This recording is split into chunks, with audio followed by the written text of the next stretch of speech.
To remind everyone of the city of Berry staff's core values. It's a strong work ethic, problem solving, community oriented, shows professionalism and integrity, is a team player, is accountable, and is a good steward. So we can have a roll call, please. Like,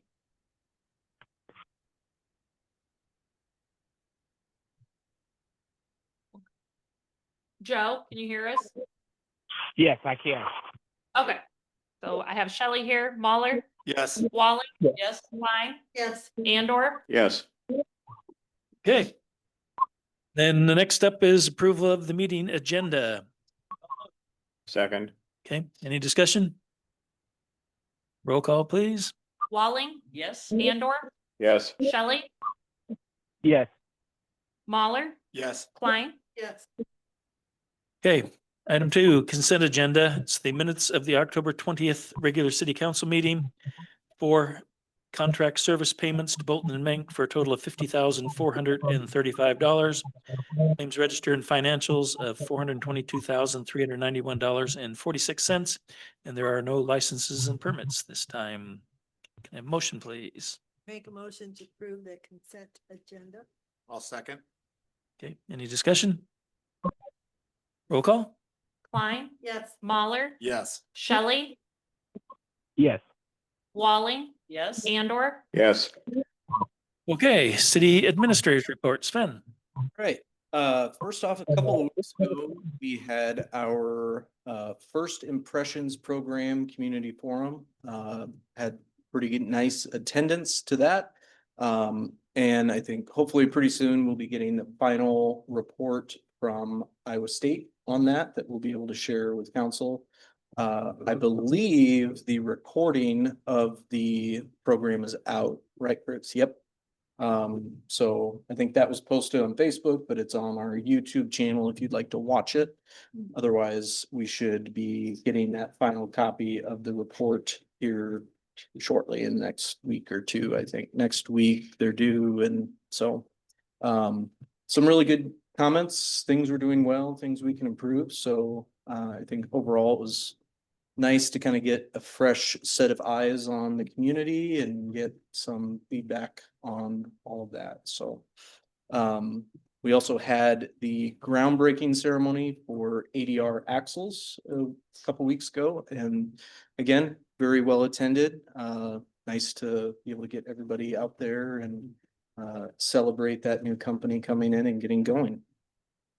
Want to remind everybody of the series of ribbon cuttings on Wednesday, Iowa Street at 10 a.m., Frog Creek at noon, and then a ribbon cutting around 1 at the wastewater treatment plant with kind of an open house from 1 to 5 after the ribbon cutting. So I think they have some tours planned. There's videos and boards to kind of walk through the how the whole process of the treatment plant works. So very exciting to be able to have that and kind of get even closer to the final end of that project. So Where will the Frog Creek be held? in the parking lot by the tennis courts, I believe is what it's said or established. Yep. And then It's a big Uh, park. yeah, last Wednesday was our Employee Safety and Appreciation Day. Was a great event. And I had asked Josh to come up and give a little recap and say his thank yous as well. Yeah, so thank you guys that joined us. I thought it was a great day. Nice location having it at the Legion this year. Really good speakers. It'll be hard to top, you know, Chris from Parkersburg next year. But kudos to all the people in town that donated. I think every employee received something out of a drawing and stuff, and some even more, you know, because we had extra and stuff. So just really nice. I mean, I've asked vendors for stuff and no one's ever told me no.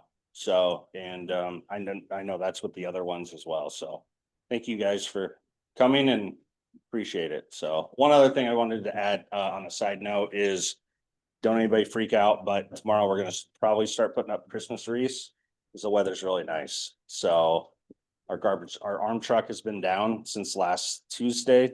So we've had 4 public works guys on the back trucks doing everything by hand. So truck's supposed to be ready to go tomorrow morning, but we'll get the wreaths up that we can and stuff. So just wanted to let everybody know. I know we haven't had Thanksgiving yet, but we'll, What happened to the arm truck? it just quit working. So the arm quit working. So 5 years old, you know, and you think of how many revolutions it has a day and a lot of stuff. So we're hoping to get a backup, a new truck to have a backup, budget wise and stuff. So Guys were working their tails off last week, for sure. they are. They were. I mean, honestly, it is no fun. Yeah. It's no fun. I mean, I think they threw 800 cans, today.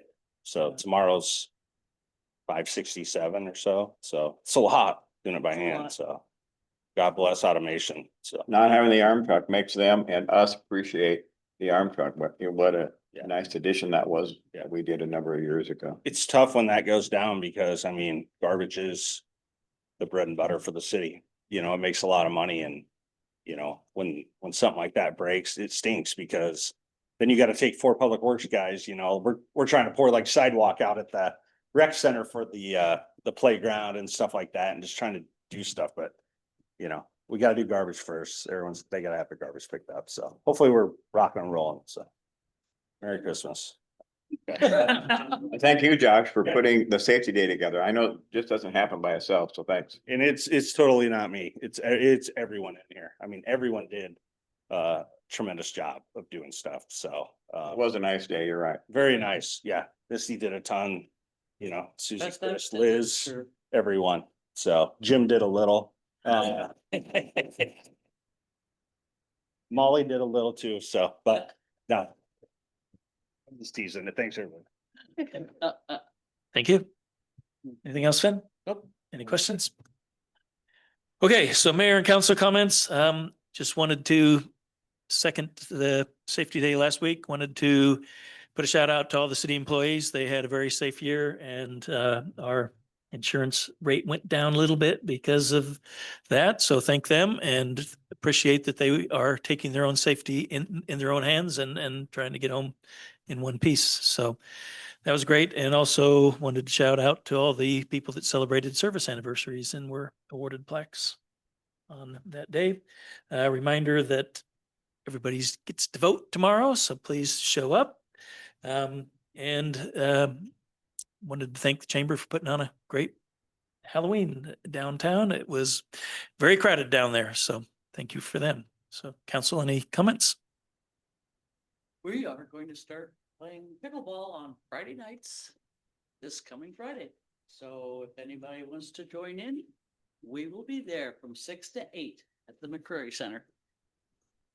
I'd just like to piggyback on what Span already said about our first impressions program that we had a couple weeks ago. It was really refreshing and great to hear all the nice things about Perry. Sometimes I think not just Perry, but every community. You live there and you see these things and maybe you don't appreciate them and even recognize them as much as somebody coming in the community does. It was really great to hear so many great comments about city things, business things, and the way Perry people treated them, and it's just a great event. I hope a lot of people can watch the video. It was really good. And that's all I have. Thanks. Okay, I do have one thing you and I kind of talked about. Perry Economic Development has requested to have a meeting regarding sidewalks. I think particularly at the industrial park. I know Molly attended one of their recent meetings. So if the council so wishes, we kind of thought that would be best situated in a work session, so it didn't take up a ton of time at a regular session.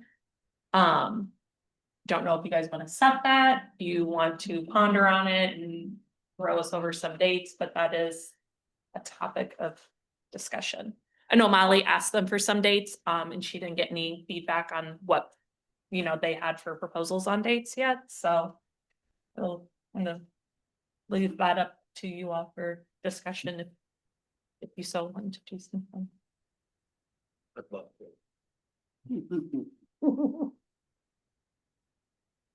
maybe get some proposals from, see if they can respond to your request for proposed dates and then throw those dates out and we'll see what works.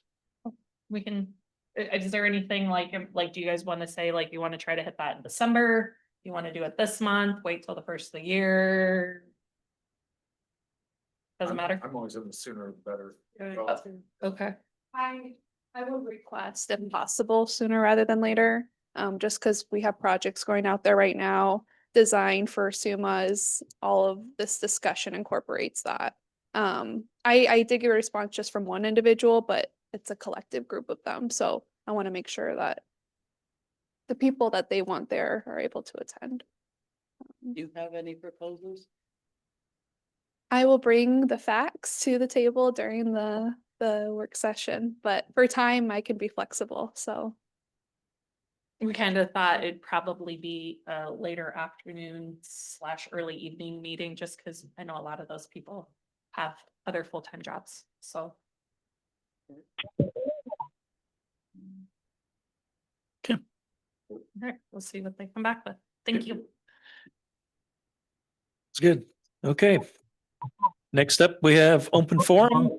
Speakers be asked to step to the microphone, state their name and address for the record, and individuals will be given 3 minutes to address the council. Are there any open forum requests?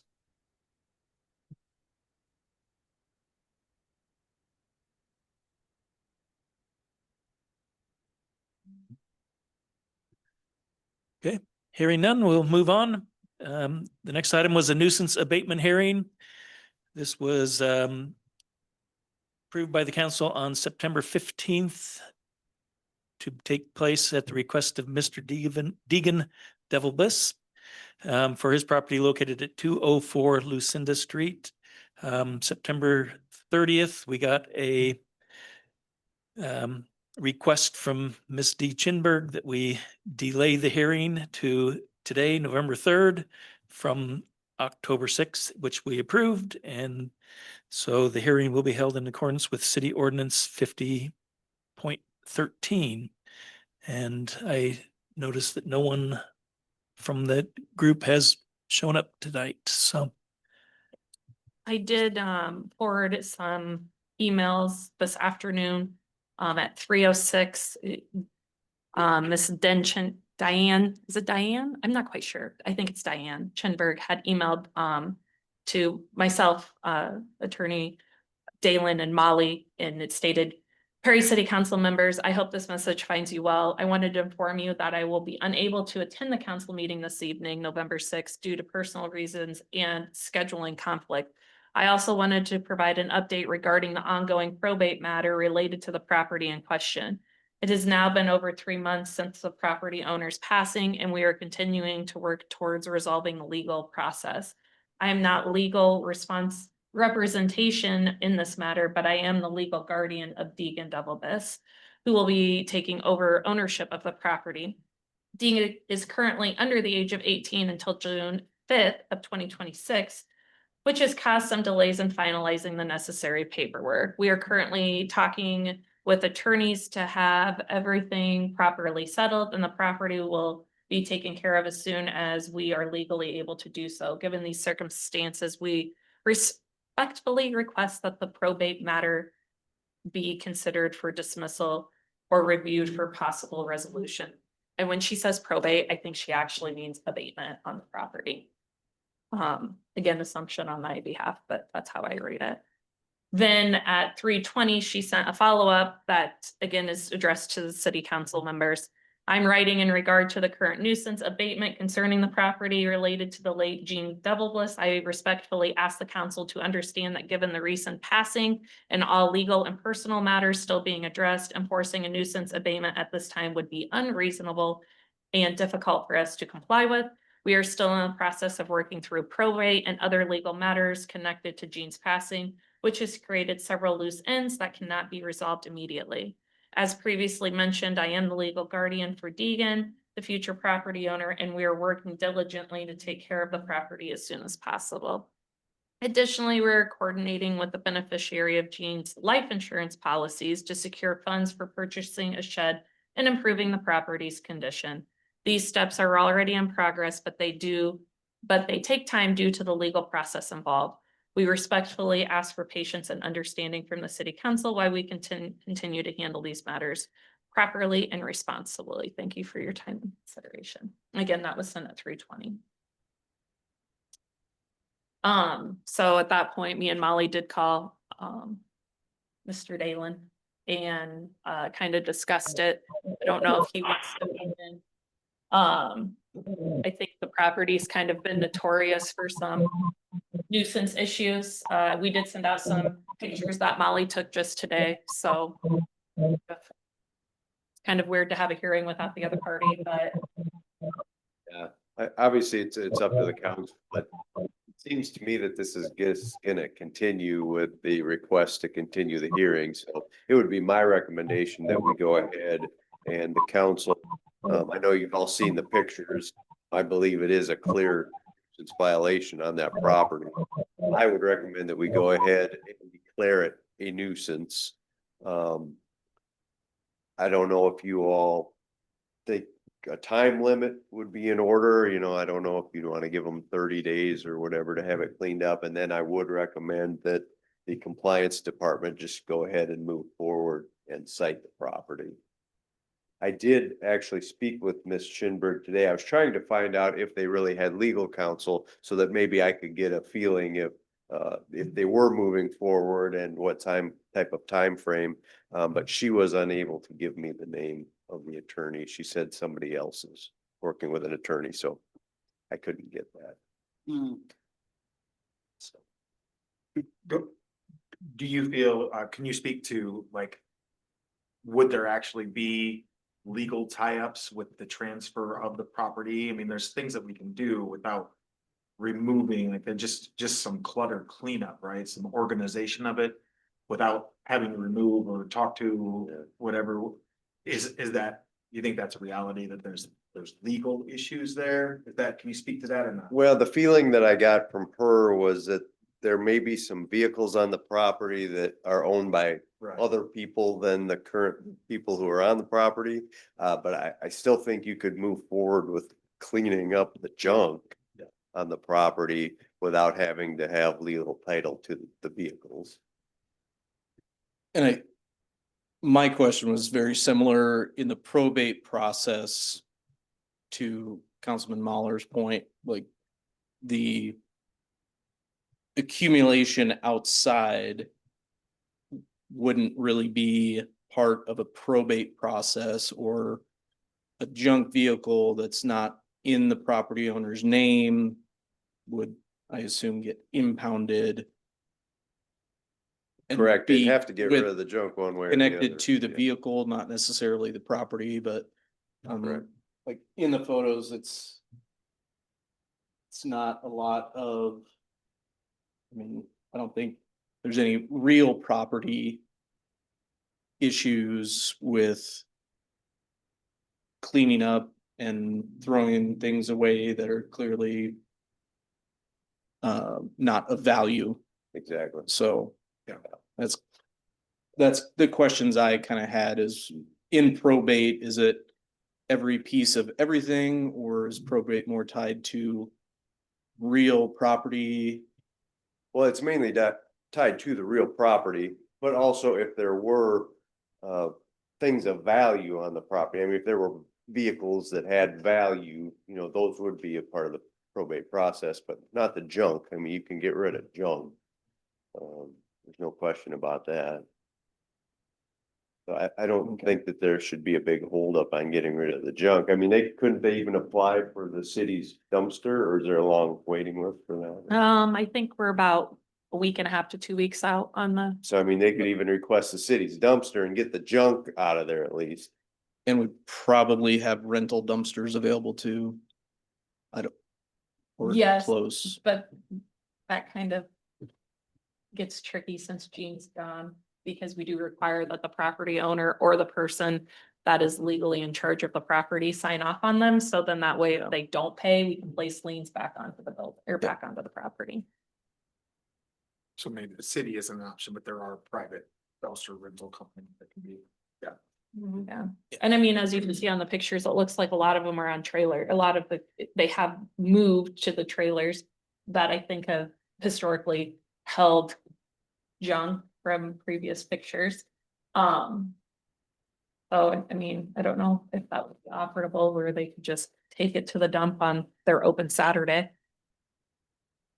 They may not be able to, there's other foreseen things that we just don't know.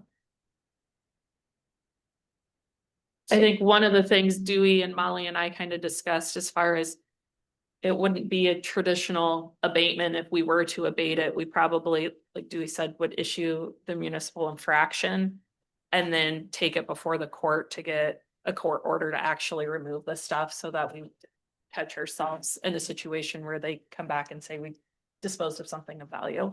It would be a court ordered deal. Yeah, I would recommend that you give them whatever you think is a reasonable amount of time to get the junk off. And then I would recommend that if they did not, that we would issue a municipal infraction so that we could get into court and have the magistrate declare what they have to remove. That way, we're not removing property and it comes back later that it was something of value that we shouldn't have gotten rid of.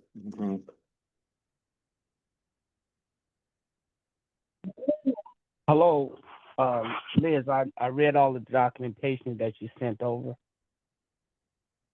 And I saw the pictures. And it sounds like there's a minor that is gonna inherit the property in June when he turns 18. Is that what I'm reading, Liz? Well, it's my understanding that he's going to receive the property before that. Problem is, if you're a minor, you cannot legally transfer the property until you're of age. So a minor could actually have a property in their name. Problem is, if you want to sell it or transfer property, you need to be 18. So they would have to open up a conservatorship while the child was still a minor. Now, once he's 18, then he'd have full power to do it himself. Understandable. And his I name is suggest we- currently on property too. Correct, yes.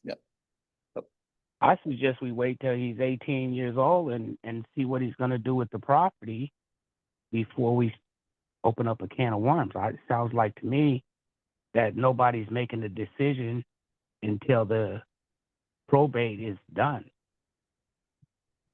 I think the concern with that, Joe, from a staff standpoint, and I don't want to speak for compliance or for Dewey, is that this has been a compliance / nuisance issue for multiple years, multiple letters spanning.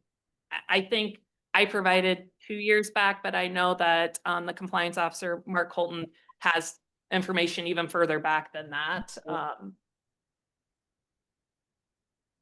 Understandable. I see that the documentation is going back quite some time. However, there was a death, and right now they're in a transition to get the property in the name of the minor. I And just want to until say, we get the property, go ahead. I just wanted to say, Joe, like, if you guys do set a time frame, like, we are also in November and the months are getting colder. So whatever time frame you give, I just want to keep in mind, like, there will be snow sitting on stuff. And yeah, I just want to Yeah. put that. Understandable. And kind of like we were discussing, I think the probate issues really revolve more around the real property and the title. There's probably not any legal probate issues with cleaning the property up and taking care of the property.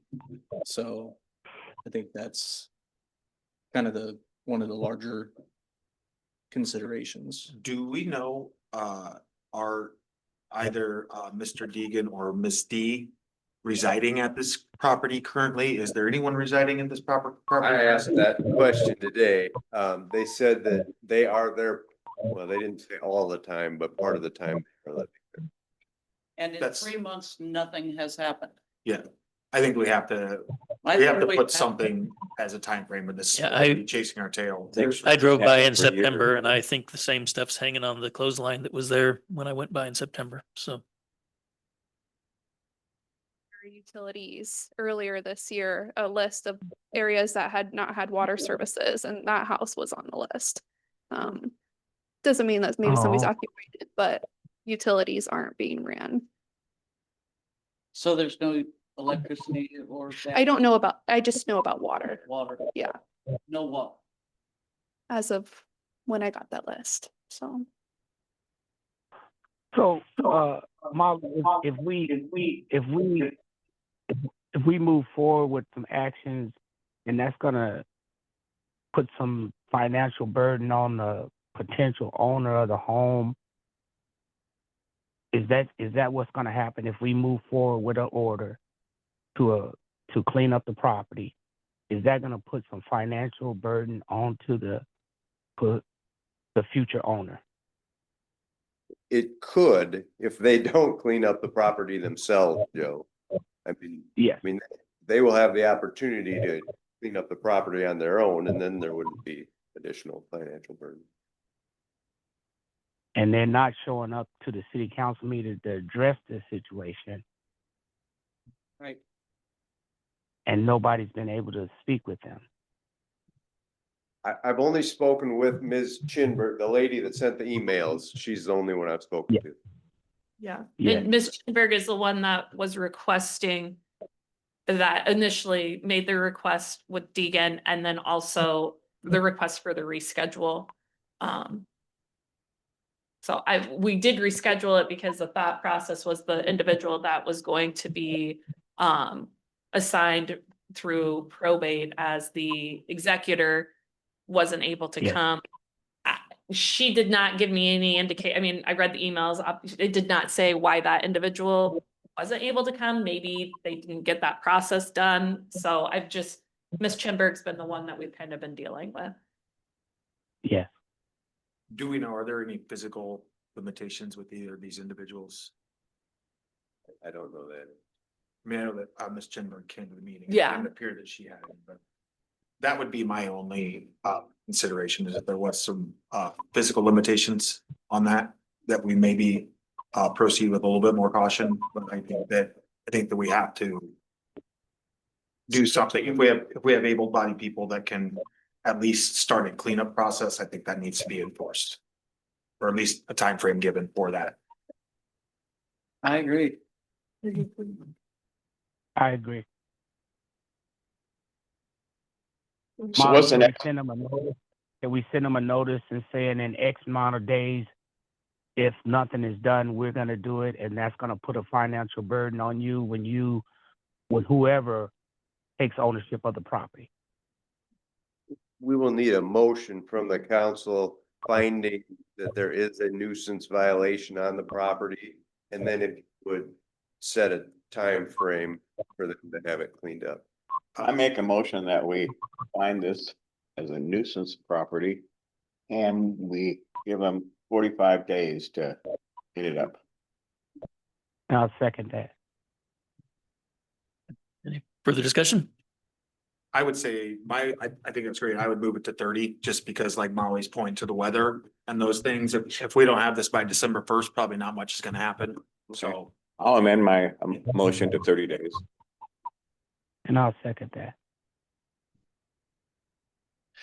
Okay, further discussion? Roll call, please.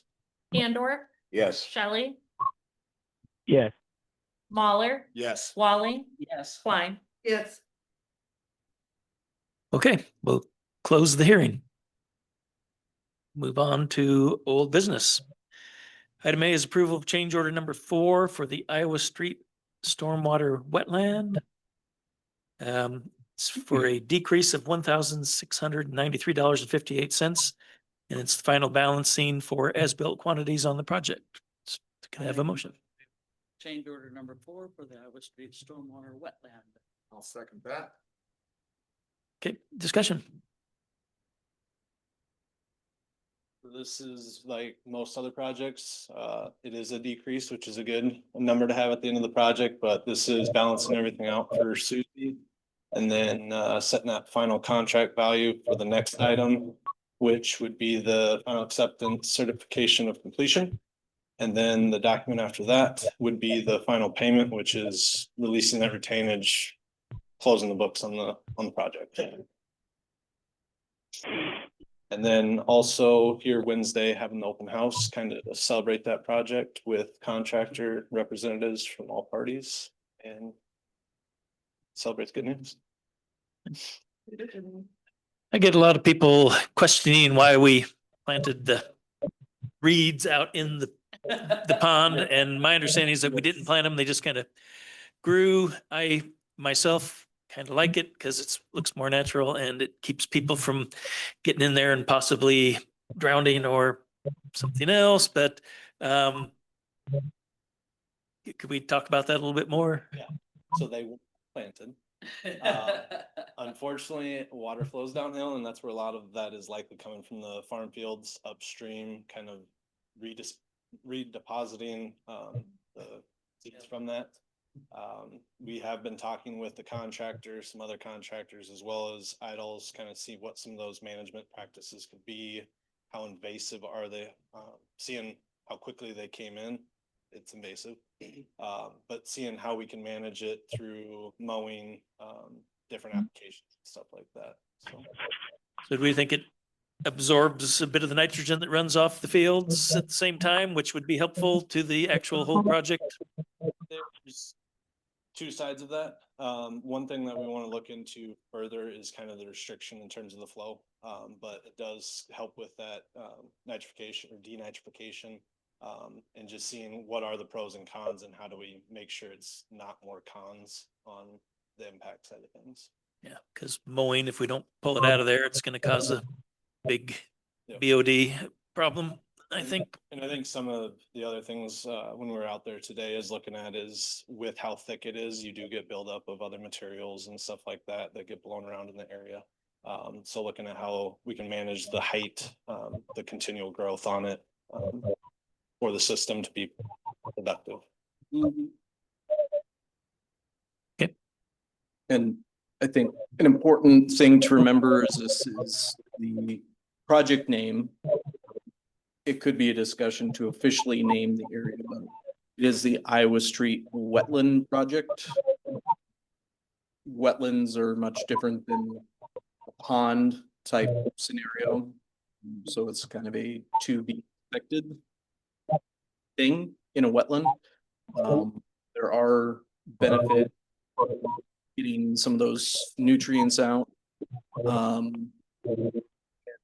You know, I think we've all been in conversations or gotten filled in. I think Matt has had quite a few conversations with Jennifer Welch from iDolls, and as far as managing the live growth, probably the most, and correct me if I'm wrong, the most efficient way to do that is chemical application, which, or one of the options was chemical application, herbicide to kill the cattails, but I have a little bit of concern with spraying a bunch of chemicals onto the water that we did a project to try and clean the water with. So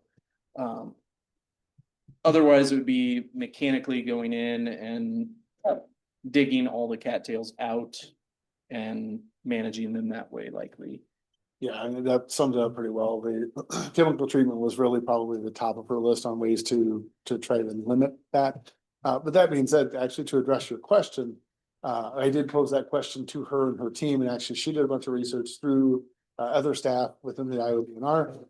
They all came to the same conclusion that actually the cattails there will do the exact same job with the planting as the plantings that we had picked to go in there, and actually might even do a better job with reduction of some of the nutrients coming through there. So, and that was, keep in mind that was one of the big goals of that project was water quality focus. It certainly creates some issues with hydraulics through there.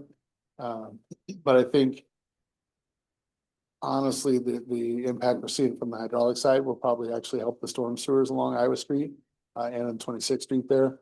if you remember that we were trying to slow water down coming through that area so we can get the municipal city water out first. So even slowing that down while we have less volume available, it does still slow the rate down in there. So it's still accomplishing what we set in to do. Just looks a little different at the end. I would say that in the last 6 months, that has been the most asked question that I've gotten by a lot. Yeah. So I think that education would probably be, And I think something else that would be good to point out when we actually did a presentation on this at the Iowa League of Cities about the goals of that project, how we started and what we're trying to accomplish. If you think back, before we even started that, anytime we got a heavy rain, 26th Street would go underwater, 18th Street there at Iowa Street would go underwater. We had one of the wettest Julys on record this year. And I'm not aware, unless Mr. Rutger tells me different, that we had any flooding in that area after this project was completed. Another piece of it that it is accomplishing what we set out to do. And I Is the think, amount of vegetation in there going to reduce the volume that those wetlands will hold? It does, it does. But at the same time, one of the things we're measuring is flow through there as it comes through, the rate at which it's coming through. From a standpoint of the impact in the city storm sewer system. That was one of the first catalysts behind the project, was how do we alleviate pressure in the system in that area? And the logical solution was to slow 300 acres of drainage coming down through that area. Catch it, hold on to that, let the city stormwater do its thing, and then we'll let that water come through. And so even as it does take away some capacity, it'll still function very well as a wetland. It'll continue to slow that rate down coming through, which is what we really need for the city storm, so. Thank you. Any other discussion? Okay, so got a motion and a second, so could we have a roll call, please? Walling, Yes. Mahler, yes. Shelley,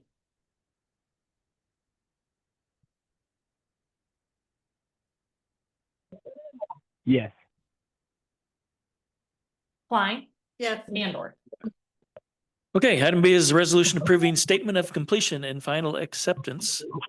Or it says the Frog Creek Restoration Project, but again, this is the Iowa Street Wetlands stormwater wetland project. So sets the final contract amount at $1,741,062.23. And the project manager recommends acceptance of the work and would like to sign off on the certificate. So could I have a motion, please? I make a motion that we approve the pay request number 11, final for Iowa Street. What's that? Statement of completion. So we're statement. Get a completion. Oh, my down below. Okay. Okay. Make a motion that we approve the statement of completion and final acceptance for the Frog Creek Restoration Project. It's the Iowa Street one. I had a typo in the, sorry, John, I had a typo in the. Okay, Iowa Street Agenda. stormwater wetland. I'll second that. Okay, any further discussion? Basically just saying that we're done with that one. Okay. No discussion, roll call, please. Andor, yes. Klein, Yes. Shelley,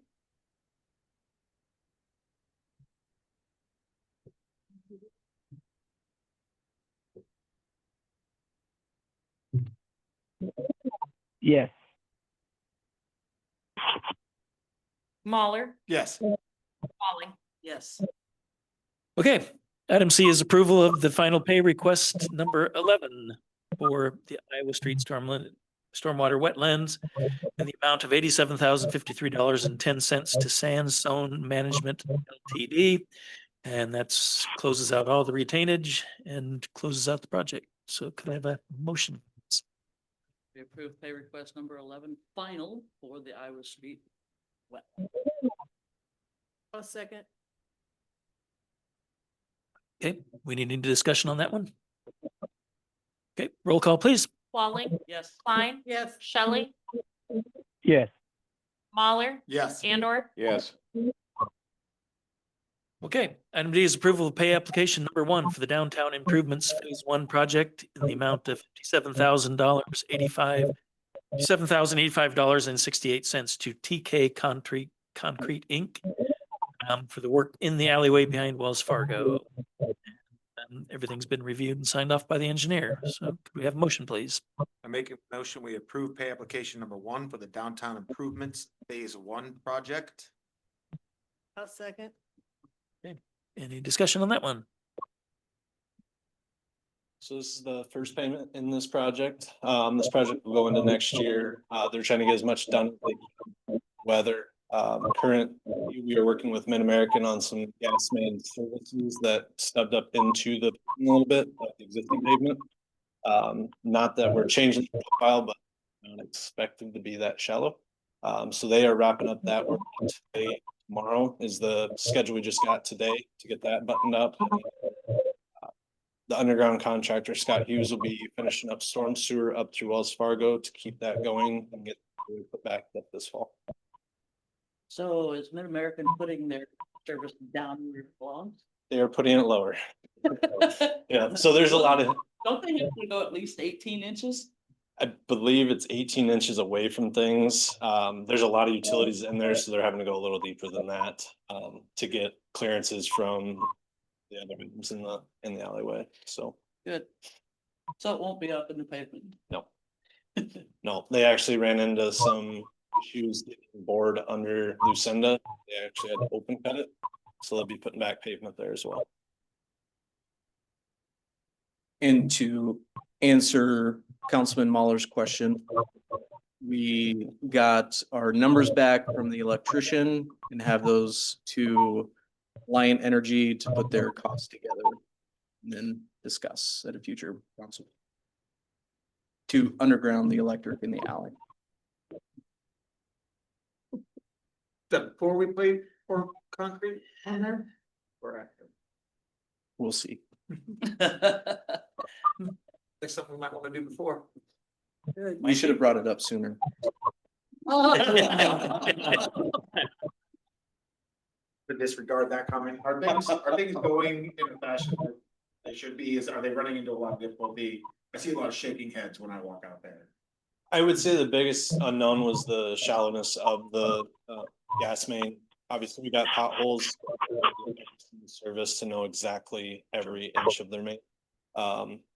Other than that, we had some untimely rains when he actually got started. But I think things are dried up. It looks like a good week and a half here.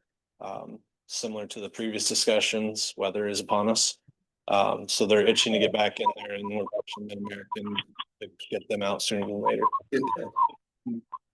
In there, in that alley, every time I go back there, he's a big fancy machine, and I'm terrible for it. Bless you. It's unfortunate to be the owner. Familiar. There's a couple utilities that were crossed when the transformer in that way, so we've identified showing him those. Other than that, I don't know others that were found to be known or shallow, anything like that. The undergrounding of the power, how that looks. If we can get more out of the way. Something like that.